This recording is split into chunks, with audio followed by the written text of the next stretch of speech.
I came home early and heard my girlfriend laughing about her affair, so I left without saying a word. I'm 27, male, and I've been with my girlfriend, well, ex-girlfriend now, for almost 3 years. We live together in a small apartment downtown. I worked long hours as a software developer for a startup. You know how it goes, late nights, constant pressure, but it paid well enough to keep us comfortable. My girlfriend, Kay, worked part-time as a waitress while finishing her degree, and things seemed fine. I had no reason to question our relationship.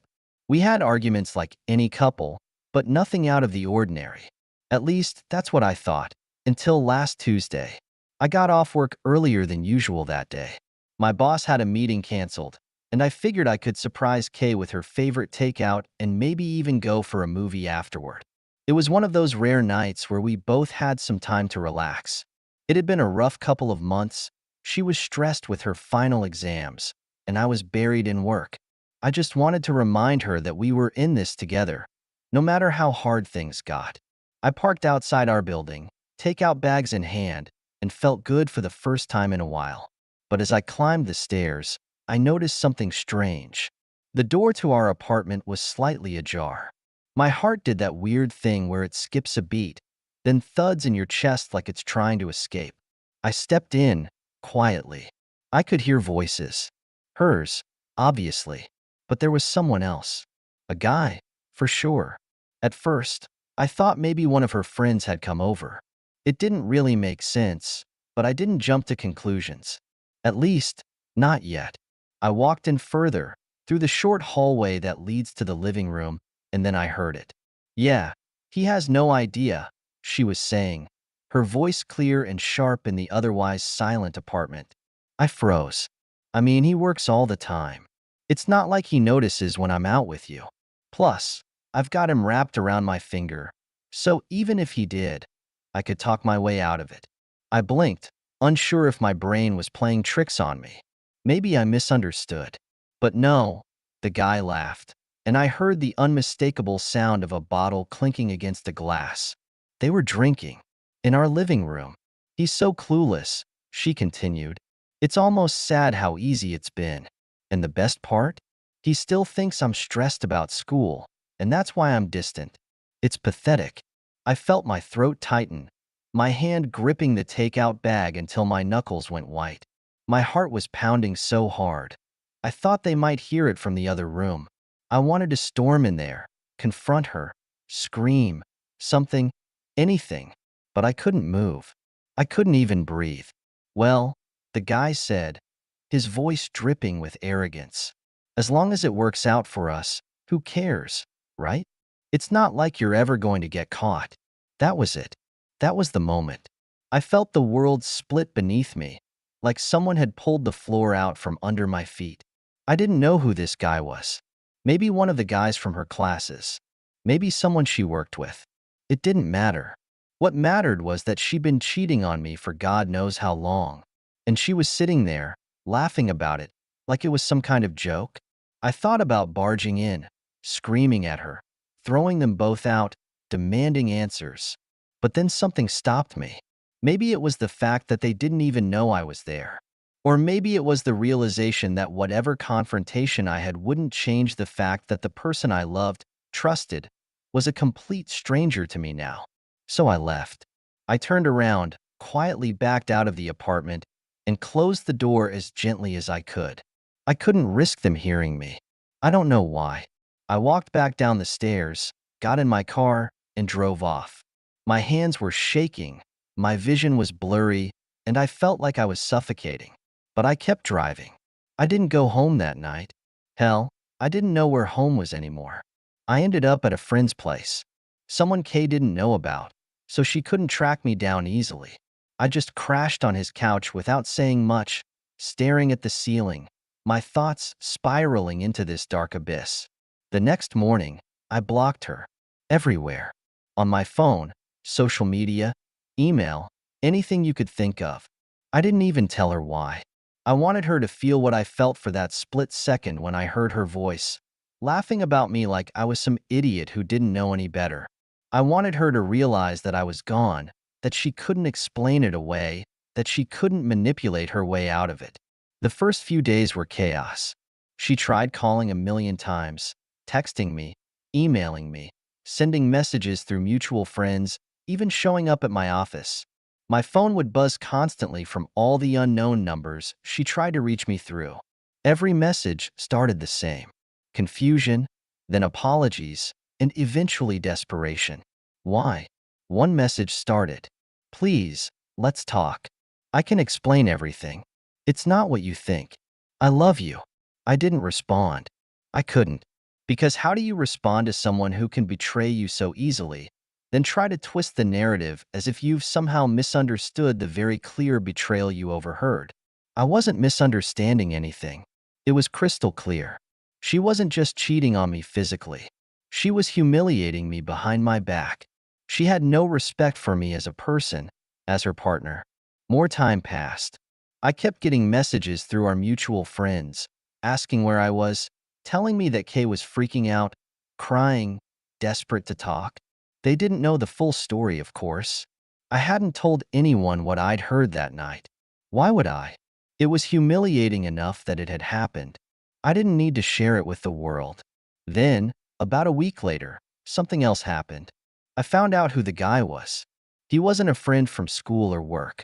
He was one of my coworkers. That's right.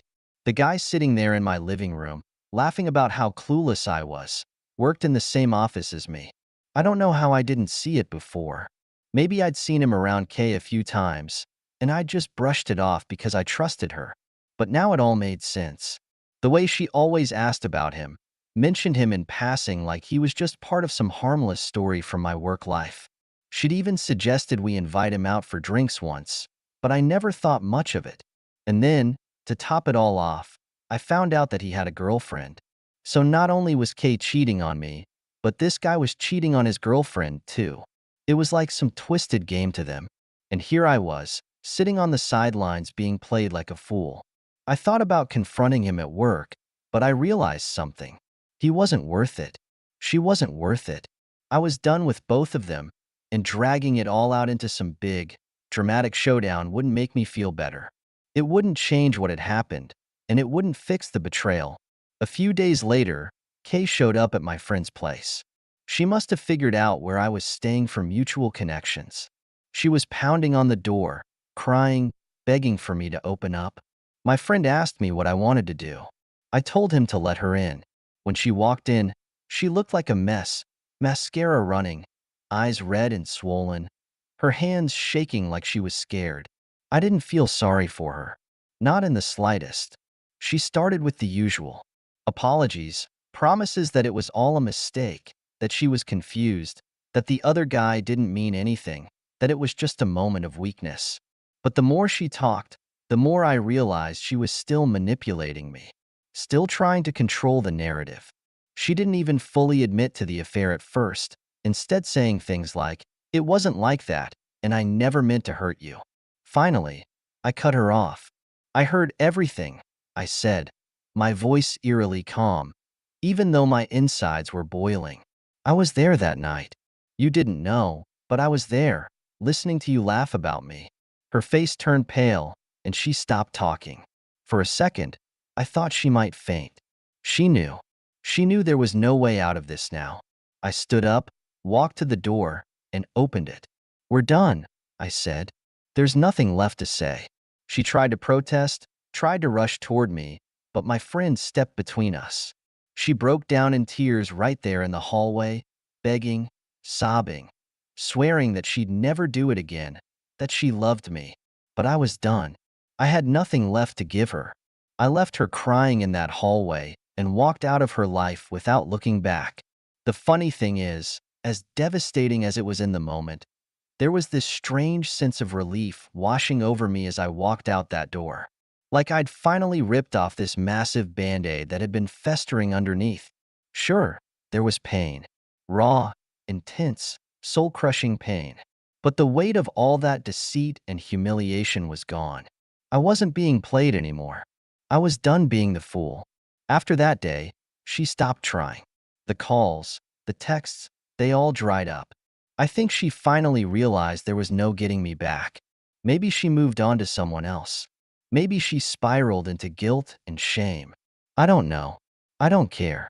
What mattered was that I was free from her lies. But the guy, the one from my work, that was a different story. See, I thought about leaving the job altogether. But why should I? Why should I uproot my life because of their selfish decisions?